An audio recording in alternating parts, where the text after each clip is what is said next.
Hello everyone, welcome to my channel SKML bangles. This is Gauri from Vizag. నాకు లోకల్లో ఉండే ఒక ఆవిడ ఈ బ్యాంగిల్స్ చేయమని ఆర్డర్ చేశారు. Let's start.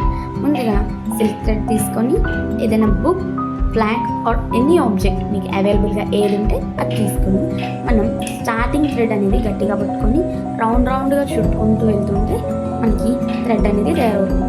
మధ్యలో చిక్కు పట్టుకుని ఉండడం కోసం నేను థ్రెడ్కి నాట్ అనేది వేసుకుంటాను. అది తీసి మళ్ళీ కంటిన్యూ చేసుకోవచ్చు. సో మనం థ్రెడ్ చుట్టేటప్పుడు బ్యాంగిల్స్కి ఒక్కొక్క టైప్ ఆఫ్ బ్యాంగిల్కి ఒక్కొక్క టైప్ ఆఫ్ థిక్నెస్ అనేది వాడతామండి. ఇప్పుడు 1 కట్ బ్యాంగిల్ కంటే 1 టైప్ ఆఫ్ థిక్నెస్, 2 కట్ బ్యాంగిల్కి 1 టైప్ ఆఫ్ థిక్నెస్, 4 కట్ బ్యాంగిల్కి అనదర్ టైప్ ఆఫ్ థిక్నెస్ అనేది మనం యూజ్ చేస్తాం. దీనివల్ల మనకి పర్ఫెక్ట్ బ్యాంగిల్ అనేది మేడ్ అవుతుంది.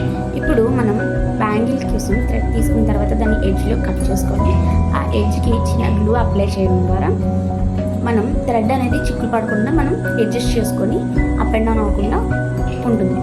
ఇప్పుడు బ్యాంగిల్ తీసుకొని దాన్ని బేస్ లోపల నుంచి అంటించుకొని లోపల నుంచి స్టార్ట్ చేస్తూ మనం లెఫ్ట్ సైడ్ అయితే లెఫ్ట్ సైడ్, రైట్ సైడ్ అయితే రైట్ సైడ్, ఏ హ్యాండ్ అయితే ఎక్కువ అలవాటు ఉంటుందో అటు సైడ్ నుంచి స్టార్ట్ చేసి ఏదో ఒక సైడ్ నుంచి మాత్రమే మనం కంటిన్యూ చేయాలి.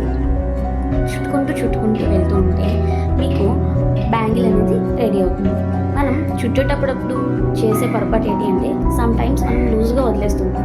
అలా లూజ్గా వదలడం వల్ల బ్యాంగిల్ అనేది పాడవుతూ ఉంటుంది. సో మనం స్టార్టింగ్ నుంచి ఎండ్ అయ్యే వరకు థ్రెడ్ అనేది వదలకుండా గట్టిగా పట్టుకుంటూ ఉంటాం. చుట్టే హ్యాండ్ కాకుండా అనదర్ హ్యాండ్. దానివల్ల బ్యాంగిల్ అనేది టైట్ అండ్ పర్ఫెక్ట్గా వస్తుంది. మధ్యలో ఒకవేళ బ్యాంగిల్ థ్రెడ్ అయిపోతే కనుక మీరు దాన్ని అక్కడితో గమ్ చేసేసి మళ్ళీ ఇంకొకసారి మీరు థ్రెడ్ తీసుకొని దాన్ని అక్కడి నుంచి స్టార్ట్ చేసి కంటిన్యూ చేసుకోవచ్చు. చూసారు కదండి, పర్ఫెక్ట్గా బ్యాంగిల్ అనేది రెడీ అయిపోయింది. నేను గమ్ చేసేసాను. ఇలాగే అనదర్ 3 బ్యాంగిల్స్ కూడా నేను రెడీ చేసుకొని ఉంచాను.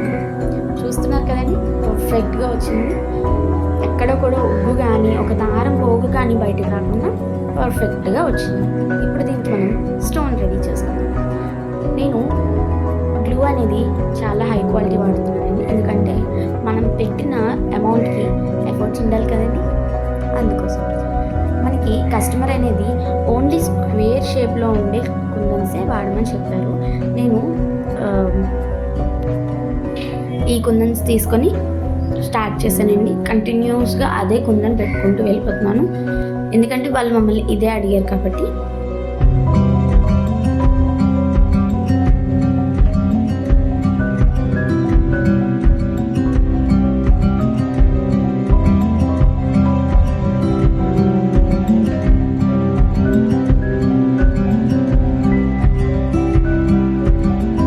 Finally, our bangles are ready. Thank you. Please do like, share, subscribe.